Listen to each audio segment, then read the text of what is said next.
안녕하십니까. CJB 모닝와이드 목요일 아침에 인사드립니다. 네, 10월의 마지막 주말을 앞두고 있습니다. 네. 오늘 출근하실 때 옷차림 든든하게 하셔야겠는데요. 충북 지역 최저 기온이 0도를 기록하면서 기온이 뚝 떨어졌습니다. 그렇습니다. 서리가 내리는 곳도 있고 중부 내륙을 비롯한 산지에는 얼음이 어는 곳도 있다고 하는데 날이 갑자기 추워졌습니다.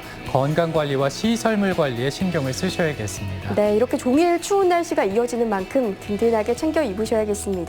목요일 CJB 모닝와이드 뉴스부터 시작합니다.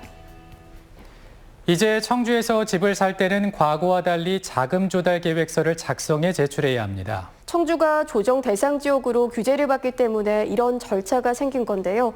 청주시는 다음 달 국토부에 조정 지역 해제를 공식 요청하기로 했습니다. 조용관 기자입니다. 이제 청주에서 집을 사려면 가격과 관계없이 자금 조달 계획서를 제출해야 합니다. 계획서에는 금융기관 예금액과 대출액, 주식 매각 대금 등이 담겨야 합니다. 이를 증명할 수 있는 통장과 소득증명원, 증여, 상속세 납세 증명서 등도 첨부해야 합니다. 6억 원 이상 집을 살 때만 해당됐던 것이 의무 제출로 바뀌면서 매수 심리는 더욱 얼어붙을 것으로 보입니다. 자기가 돈이 없으면 뭐 누구한테 좀 빌려서도 할 수가 있잖아요. 옆에서. 그런 것까지 다 해야 되고 통장 사본까지 잔액 증명까지 막 제출해야 되고 이렇게 되면 부동산 거래가 될 수가 없어요. 지금 그러지 않아도 대출이 안 되는 데다가 조정 대상 지역에 묶인 이후 석 달 동안 청주의 주택 거래량은 53%가 감소했고 주택 가격 상승률도 물가 상승률 아래로 떨어졌습니다. 당초 올해 안에는 해제 신청이 어렵다며 신중한 자세를 보여오던 청주시도 객관적 조건이 조정 지역 해제에 부합하자 다음 달 10일부터 15일 사이 해제를 공식 요청하기로 했습니다. 지난달 이미 조정 대상 지역 지정 요건에서는 벗어났지만 이번 달 수치까지 취합해 충청북도와 함께 국토부를 방문할 계획입니다. 요건이 유지된 기간이 4개월 이상이 지속되면은 안정화도 됐다고 또 판단할 수 있기 때문에 국토부에서도 해제 쪽에 검토를 좀 적극적으로 하지 않을까. 청주시는 40일 이내 해제 여부를 판단하게 돼 있어 올해 안 조정 지역 해제를 기대하고 있습니다. 다만 국토부가 규제 지역 해제 후 부동산 시장이 다시 과열되는 걸 경계하고 있어 정성평가 항목이 변수가 될 것으로 보입니다. CJB 뉴스 조용광입니다. 양성평등이란 시대적 과제에 발맞춰 충북에서는 지난해부터 양성평등 5개년 계획이 추진되고 있습니다. 그동안 무엇이 부족했고 무엇이 성과로 남았는지 시민들이 직접 평가했습니다. 안정은 기자의 보도입니다. 청주시 방서동 고택길 골목마다 알록달록 그림이 그려졌습니다. 지난해 말 양성평등 기금으로 조성된 여성친화 안심길입니다. 노후된 골목이 어둡고 불편하다는 주민들의 목소리가 반영된 결과입니다.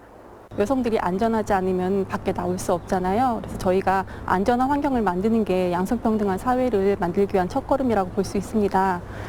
도내 6개 시민단체와 시민, 전문가들이 제1차 충북 양성평등 정책 기본계획 모니터링을 진행했습니다. 그 결과 성평등 정책 추진 기반 등 7대 영역의 이행 달성도는 49%, 목표 충실도는 48%로 집행과 시행 의지 모두 미흡한 것으로 나타났습니다. 모니터단은 도의 양성평등 정책 시행에 대한 평가 부재와 시민 공감 없는 일방적인 계획 수립, 권한 없는 여성가족 정책관 등을 꼬집었습니다. 각 실국과 협의 조정하고 정보를 공유하고 해야 되는데 그러기 위해서 제대로 컨트롤 타워 역할에 권한을 주지 않았다. 반면 공공기관 비정규직의 정규직 전환과 성매매 피해자에 대한 인권보호 노력 등은 긍정적으로 평가했습니다.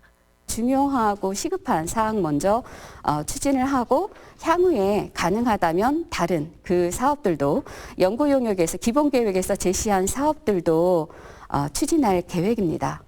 일반 시민들의 가차없는 정책 평가가 충북의 양성평등 정책이 진일보하는 데 자극제로 작용할지 주목되고 있습니다. CJB 뉴스 안정은입니다. 정정순 의원에 대한 체포동의안이 어제 국회 본회의에 보고돼 오늘 표결이 이루어지게 됐습니다. 정의원의 검찰 출석 거부 의사로 민주당은 내일 체포동의안을 처리할 예정이었지만 여야 합의로 오늘 원포인트 본회의를 개의해 체포동의안을 표결하기로 했습니다. 체포동의안은 국회법에 따라 무기명 투표로 이루어져 가결 여부를 속단할 수는 없는 상황입니다. 현역 의원 체포동의안 표결은 21대 국회에선 이번이 처음으로 지역 정치권에서도 결과를 예의주시하고 있습니다. 충청북도와 더불어민주당은 어제 국회에서 예산정책협의회를 갖고 각종 현안과 국회 증액 사업을 논의했습니다. 이 자리에서 충청북도는 다목적 방사관 가속기 실시 설계비 등 정부 예산 중 국회 심의 과정에서 증액이 필요한 19건을 건의했습니다. 또 시멘트 지역 자원세 도입 등 제도 개선 과제 4건과 과수 화상병 손실보상금 국비 지원 유지 등 지역 현안 5건도 요청했습니다. 충북교육청이 AI 영재학교 설립에 관한 공청회를 열었습니다. 충북과학고를 AI 영재학교로 전환하고 입학생은 충북 출신을 절반으로 나머지는 전국 단위로 모집한다는 구상입니다. 설립 취지에는 모두가 공감하지만 과제도 남아 있습니다. 김기수 기자입니다. 4차 산업혁명의 핵심 가운데 하나는 AI 인공지능으로 미래 먹거리로 주목받고 있습니다. 정부도 초중학교에 코딩 교육을 도입하는 등 AI 인재 육성에 나서고 있습니다. 충청북도 교육청이 이런 흐름에 맞춰 전국 최초의 AI 영재학교를 추진합니다. 충북과학고를 전국 단위의 AI 영재학교로 전환하고 창의융합형 전문인재 양성을 목표로 하고 있습니다. 주어진 문제를 해결하는 그 단방향의 교육이라고 할 수 있습니다. 그러나 영재학교에서는 영재교육국 진흥법에 따라서 교육과정을 탄력적으로 유연하게 운영을 할 수 있기 때문에 과학이나 수학 중심의 교육 틀을 벗어나 인문과 사회, 자연과학, 컴퓨터공학 등을 융합하는 AI 영재 교육을 실시하겠다는 겁니다. 하지만 AI 영재학교 추진을 위해 넘어야 할 산도 만만치 않습니다. 대학 입시 부담에 교육의 자율성이 줄어들 수 있고 영재 교육을 위한 교원의 전문성도 보장돼야 한다는 겁니다. 또한 대학과 밀접한 연계가 되지 않을 경우 영재 교육의 성과가 줄어들 가능성도 있습니다. 대학과 고등학교, 중학교 이게 하나의 큰 생태계로 교육이 이루어져야 되는데 지금은 어떤 시험을 봐서 통과하면 대학에 가고 통과하지 못하면 대학에 못 가고 약간 벽처럼 돼 있어가지고 AI 영재학교 신입생은 충북 출신을 절반, 나머지 절반은 전국 단위로 모집한다는 구상입니다. 충북교육청은 올해 말까지 후속 연구와 기본 계획을 설립하고 교육부와 협의해 AI 영재학교 설립을 추진해 나갈 방침입니다. CJB 뉴스 김기수입니다. 보은군의 한 농업용 저수지가 황금어장으로 탈바꿈하고 있습니다. 유후저수지 자원화 사업의 결과인데 평생 농사만 지어온 주민들이 이제는 어촌마을처럼 어업계를 조직한다고 합니다. 구준회 기자입니다. 건설된 지 66년 된 보은군 내북면 궁 저수지입니다. 68헥타르 면적에 931만 세제곱미터의 담수 능력을 갖고 있습니다. 농업용으로만 쓰이다 3년 전 유휴저수지 자원화 사업 대상에 선정되면서 큰 변화를 맞았습니다. 3년 전 해양수산부 유휴저수지 자원화 사업 공모에 선정된 궁저수지에는 지금까지 31억 원의 사업비가 투입됐습니다.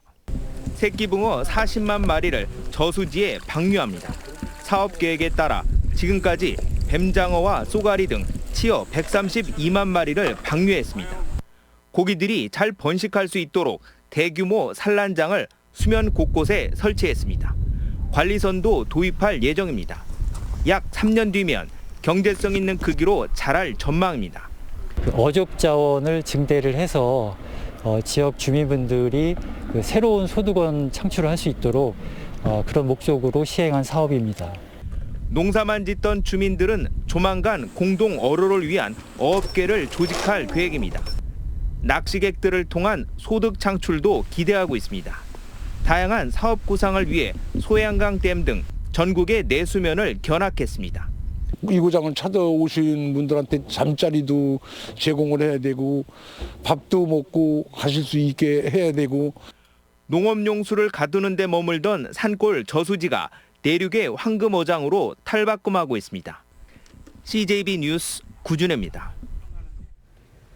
청주시와 재활용품 수집 운반업체 간의 갈등 중재에 나선 청주시 생활폐기물 자원순환 거버넌스는 기자회견을 열고 300세대 이상 공동주택에서 발생하는 폐비닐과 폐플라스틱 수거를 공공에서 맡아줄 것을 제안했습니다. 공공수거 방식은 시가 민간업체에 위탁하며 필요 예산은 8억 원에서 10억 원 사이로 추정했습니다. 이에 대해 청주시는 폐비닐은 내년부터 수거할 수 있지만 폐플라스틱은 좀 더 검토가 필요하다고 밝혔습니다. 10월에 충북의 소비자 심리지수가 89.3으로 다소 개선된 것으로 나타났습니다. 소비자 심리지수는 한국은행 충북본부가 지난 15일부터 일주일간 도내 3개 시지역 380여 가구를 대상으로 조사한 수치로 전월보다 9.3포인트 상승한 겁니다. 90에 근접한 소비자 심리지수는 지난 2월 이후 가장 높은 수준으로 향후 소비 지출과 경기 전망이 호전될 거란 기대가 반영됐습니다.